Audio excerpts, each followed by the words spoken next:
ನಮಸ್ಕಾರ ಕರ್ನಾಟಕ, ನಾನು ನಿಮ್ಮ ಪ್ರೀತಿಯ JP. ಈಗ ಕಾರ್ಲ್ ವಾಲಿಸ್ ಮ್ಯಾನ್ಷನ್ ಎರಡನೇ ಭಾಗ. ಹಿಂದಿನ ಭಾಗದಲ್ಲಿ ನಾವು ಡಾಕ್ಟರ್ ಜೇಕಬ್ರಿಗೆ ತನ್ನ ಚಿತ್ರವನ್ನು ನೋಡಿ ಆಶ್ಚರ್ಯದೊಂದಿಗೆ ಡಾಕ್ಟರ್ ನಾಯರ್ ಅವರ ಬಗ್ಗೆ ಸಂಶಯ ಬಂದಿತ್ತು. ಹೀಗೆ ಆ ದಿನದ ಮಧ್ಯಾಹ್ನ ಆಯಿತು. ತನಗಿನ್ಯಾರೂ ಇದ್ದಾರೆ ಅನ್ನೋ ಸಂಶಯ, ಅದಕ್ಕೆ ಪುಷ್ಟಿ ಸಿಗೋ ಹಾಗೆ ಯಾರೋ ಮುಚ್ಚಿದ ಬಾಗಿಲು ಬಡ್ದಾಗೆ ಸದ್ದು. ಹೊರಗೆ ಬಂದು ನೋಡಿದರೆ ಯಾರೂ ಇಲ್ಲ. ಅವ್ರು ಯಾರನ್ನೂ ಹುಡುಕ್ತಿದ್ರು ಅನ್ನೋದು ಅವ್ರ ಮುಖದಲ್ಲಿ ಕಾಣಿಸ್ತಿತ್ತು. ಸೀದಾ ಹೊರ ಬಂದವರೇ ನಾಯರ್ ಅವರ ಬಳಿ ಬರ್ತಾರೆ. ನನಗೆ ಹೆಸರು ಕೊಡದೇ ಇರೋ ಓರ್ವ ಯುವತಿ ನಿಮ್ಮ ಬಳಿ ಇದ್ದಾಳೆ, ನಾನು ಆಕೆಯನ್ನು ಈಗಲೇ ನೋಡಬೇಕು ಅಂತ ಹೇಳ್ತಾರೆ. ಅದಕ್ಕೆ ನಾಯರ್, ಆಕೆ ತನ್ನ ಮಗಳು ಮತ್ತು ಆಕೆಗೆ ನಾನೇ ಚಿಕಿತ್ಸೆ ಕೊಡ್ತಾ ಇದ್ದೀನಿ ಅಂತ ತಿಳಿಸ್ತಾರೆ. ಜೇಕಬ್ ಆಕೆಯನ್ನು ಈಗಲೇ ತೋರಿಸಿ ಅಂತ ತಿಳಿಸ್ತಾರೆ. ನಾಯರ್ ಎಷ್ಟೇ ಎಚ್ಚರಿಕೆ ಕೊಟ್ಟರೂ ಅದನ್ನು ಕೇಳದೆ ಆಕೆಯನ್ನು ಭೇಟಿಯಾಗಲು ಹೋಗ್ತಾರೆ. ಆಕೆಯನ್ನು ಒಂದು ಭಯಾನಕ ಕೊಠಡಿಯಲ್ಲಿ ಬಂಧಿಸಿ ಇಡಲಾಗಿತ್ತು. ಅದಕ್ಕೆ ಒಬ್ಬ ಗಾರ್ಡ್ ಬೇರೆ ಇದ್ದ. ಒಳಗೆ ಹೋದವನೇ ಆಕೆಯನ್ನು ಮಾತಾಡಿಸಲು ಪ್ರಯತ್ನ ಪಡ್ತಾನೆ. ಆಕೆಯೋ ಕರಾಟೆಯನ್ನು ಕಲಿತವಳು. ಏನೂ ಕೇಳದೆ ಒಂದೇ ಹೊಡೆತಕ್ಕೆ ಅವನನ್ನು ನೆಲಕ್ಕೆ ಉರುಳಿಸ್ತಾಳೆ. ತಕ್ಷಣ ಅಲ್ಲಿಗೆ ಬಂದ ಗಾರ್ಡ್ ಜೇಕಬ್ರನ್ನು ಅವರ ರೂಮಿಗೆ ಬಂದುಬಿಡ್ತಾರೆ. ಆಗ ಮಲಗಿದವರಿಗೆ ಮಧ್ಯರಾತ್ರಿ ಮತ್ತೆ ಕಿರುಚಾಟದ ಸದ್ದು. ಎಚ್ಚರವಾಗಿ ಹೊರಗೆ ಹೊರಟವನಿಗೆ ಯಾರೋ ಹೆಂಗಸು ತನ್ನನ್ನು ಕರೆದಂಗೆ ಸ್ವರ ಕೇಳುತ್ತೆ. ಆ ದಿಕ್ಕಿನಲ್ಲಿ ಹೋಗ್ತಾರೆ.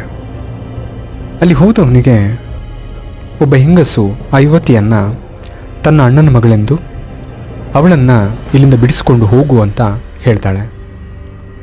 ಅಲ್ಲಿ ಮತ್ತೆ ಗಾರ್ಡ್ ನಡೆದು ಬಂದ ಸದ್ದು ಕೇಳುತ್ತೆ. ತಿರುಗಿ ನೋಡ್ತಾರೆ, ಅಲ್ಲಿ ಯಾರೂ ಸಹ ಇಲ್ಲ. ಅವ್ರ ಮುಂಭಾಗದಲ್ಲಿ ತಿರುಗ್ತಾರೆ, ಅಲ್ಲಿ ಆ ಮಹಿಳೆ ಕೂಡ ಕಾಣಿಸಲ್ಲ. ಅಲ್ಲಿಂದ ಸೀದಾ ಓಡಿ ಬರ್ತಾರೆ. ಬಂದವರು ಸೀದಾ ನಾಯರ್ ಅವರ ಕಚೇರಿಗೆ ಹೋಗ್ತಾರೆ. ಅಲ್ಲಿ ಎಲ್ಲ ಫೈಲ್ಗಳನ್ನು ಹುಡುಕ್ತಾರೆ, ಆದರೆ ಅಲ್ಲಿ ಏನೂ ಸಿಗಲ್ಲ.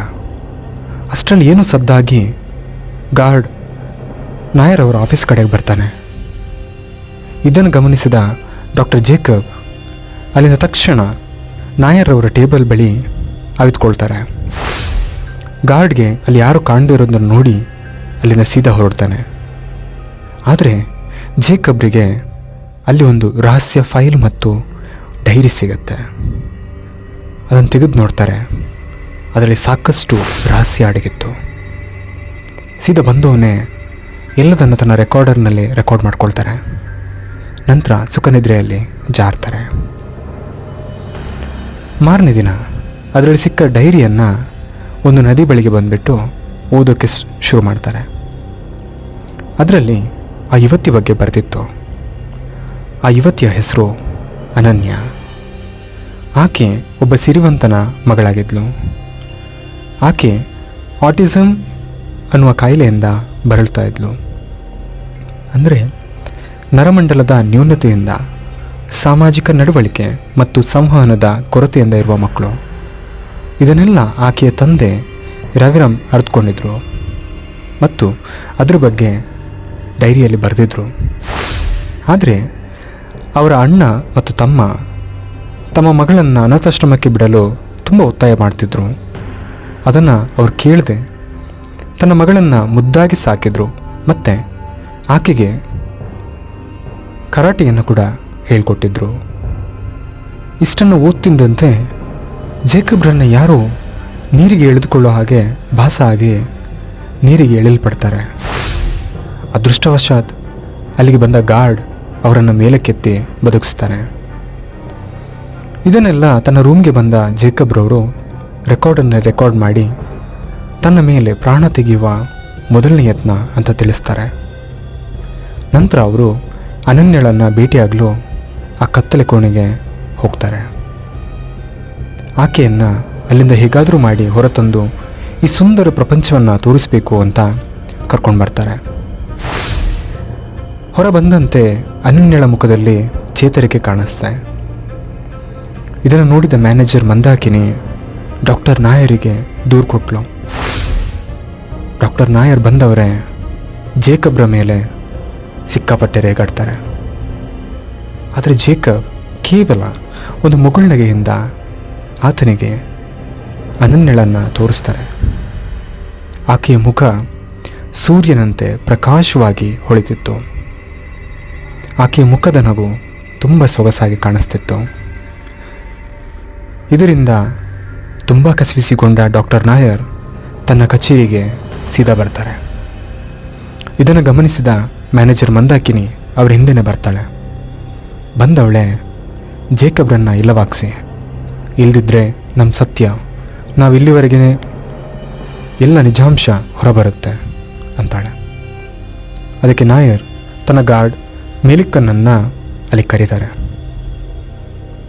ಡಾಕ್ಟರ್ ಜೇಕಬ್ ನಾಳೆಯ ಮುಂಜಾನೆಯನ್ನು ನೋಡಬಾರ್ದು. ಆ ದಿನ ರಾತ್ರಿ ಮತ್ತೆ ಅದೇ ಸದ್ದು. ಇದನ್ನು ಕೇಳಿ ಎಚ್ಚರಗೊಂಡ ಜೇಕಬ್ ಹೊರಬರ್ತಾರೆ. ಹೊರಬಂದವರನ್ನು ಆ ಸ್ವರ ಕಾಡಿನ ಮಧ್ಯಕ್ಕೆ ಕರ್ಕೊಂಡು ಹೋಗುತ್ತೆ.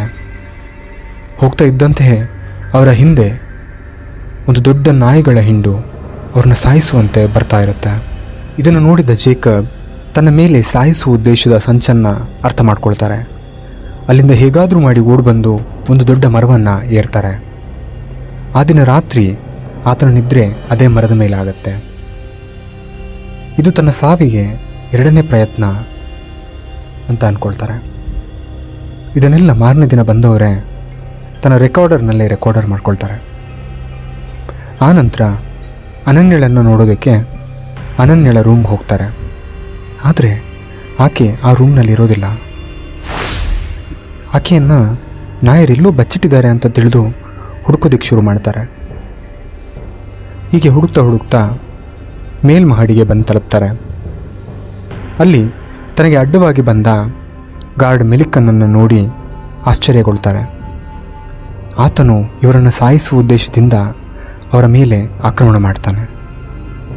ತನ್ನನ್ನು ಸಾಯಿಸಲು ಬಂದ ಗಾರ್ಡ್ ಮೆಲಿಕನನ್ನು ಡಾಕ್ಟರ್ ಜೇಕಬ್ರವರೇ ಸಾಯಿಸ್ತಾರೆ. ಅಲ್ಲಿಂದ ಹೊರಟವರಿಗೆ ಮುಂದೆ ಕಾಣಿಸಿದ್ದು ನಾಯರ್ರವರ ಕ್ರೂರ ದರ್ಶನ. ಅನನ್ಯಳ ಎರಡು ಕೈಯನ್ನು ಕಟ್ಟಿಹಾಕಲಾಗಿತ್ತು. ಆಕೆಯನ್ನು ಬಿಡಿಸಲು ಬಂದ ಜೇಕಬ್ನನ್ನು ಅವರ ತಲೆಗೆ ಹಿಂಬದಿಯಿಂದ ಹೊಡೆದು ನೆಲಕ್ಕುರುಳಿಸ್ತಾರೆ ನಾಯರವರು. ಜೇಕಬ್ರಿಗೆ ಎಚ್ಚರವಾದಾಗ ಆತ ಶಾಕ್ ಟ್ರೀಟ್ಮೆಂಟ್ನ ಚೇರ್ನಲ್ಲಿ ಕಟ್ಟಿಹಾಕಲ್ಪಟ್ಟಿದ್ರು. ಇನ್ನೇನು ಶಾಕ್ ಕೊಡಬೇಕು ಅನ್ನೋಷ್ಟರಲ್ಲಿ ಅನನ್ಯ ತನ್ನ ಯುದ್ಧ ಕಲೆಗಳಿಂದ ಆ ಕಟ್ಟಿನಿಂದ ಹೇಗೂ ಹೊರಬರ್ತಾಳೆ. ನಾಯರಿಗೆ ಜೋರಾದ ಹೊಡೆತವನ್ನು ಕೊಡ್ತಾಳೆ. ಆ ಹೊಡೆತಕ್ಕೆ ನಾಯರ್ರವರು ಕೆಳಗುರುಳ್ತಾಳೆ. ಇತ್ತ ಜೇಕಬ್ನನ್ನು ಬಿಡಿಸಲು ಅನನ್ಯ ಬರ್ತಾಳೆ. ಆತನ ಕೈಗೆ ಕಟ್ಟಿದ ಹಗ್ಗವನ್ನು ಬಿಡಿಸ್ತಾಳೆ. ಅಷ್ಟರಲ್ಲಿ ಆಕೆ ಹಿಂದಿನಿಂದ ಬಂದ ನಾಯರ್ ಆಕೆಯ ತಲೆಗೆ ಹೊಡೆಯಲು ಬಂದಾಗ ಜೇಕಬ್ ತನ್ನ ಕೈಗಳಿಂದ ತಡಿತಾನೆ. ತಕ್ಷಣ ಆಕೆ ಜೇಕಬ್ರವರ ಕಾಲಿಗೆ ಕಟ್ಟಿದ ಹಗ್ಗವನ್ನು ಕೂಡ ಬಿಡಿಸ್ತಾಳೆ.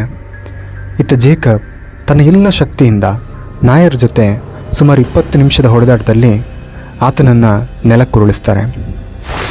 ನಾಯರ್ ಕೊನೆಗೆ ತನ್ನ ಇಳಿಪ್ರಾಯಕ್ಕೆ ಸೋತು ನೆಲಕ್ಕೆ ಪ್ರಜ್ಞಾರಹಿತ ಸ್ಥಿತಿಯಿಂದ ಬೀಳ್ತಾರೆ. ಈಗ ಜೇಕಬ್ ಮತ್ತು ಅನನ್ಯ ಆ ಆಸ್ಪತ್ರೆಯಿಂದ ಹೊರಕ್ಕೆ ಹೋಗುವ ದಾರಿಯಲ್ಲಿ ಮುನ್ನಡೆತಾರೆ. ಅಲ್ಲಿಂದ ಹೋದವರು ಏನಾದರೂ ಅಲ್ಲಿ ಡಾಕ್ಟರ್ ನಾಯರ್ ಅವರ ಅಂತ್ಯ ಆಗಿತ್ತಾ, ಅಥವಾ ಇದೊಂದು ಕಥೆಯ ಆರಂಭನೆ ಆಗಿತ್ತಾ? ಏನಾಗಿರ್ಬೋದು ಅಂತ ಕಮೆಂಟ್ ಮೂಲಕ ತಿಳಿಸಿ. ಮುಂದಿನ ಭಾಗದವರೆಗೂ ಖುಷಿಯಿಂದ ಇರಿ. ಹಾಗೆ ಆ ಖುಷಿನ ಎಲ್ರಿಗೂ ಹಂಚಿ ಅಂತ ಹೇಳ್ತಾ ಈ ಭಾಗವನ್ನು ಇಲ್ಲಿಗೆ ನಿಲ್ಲಿಸ್ತಾ ಇದ್ದೀನಿ. ಇಂತಿ ನಿಮ್ಮ ಪ್ರೀತಿಯ JP.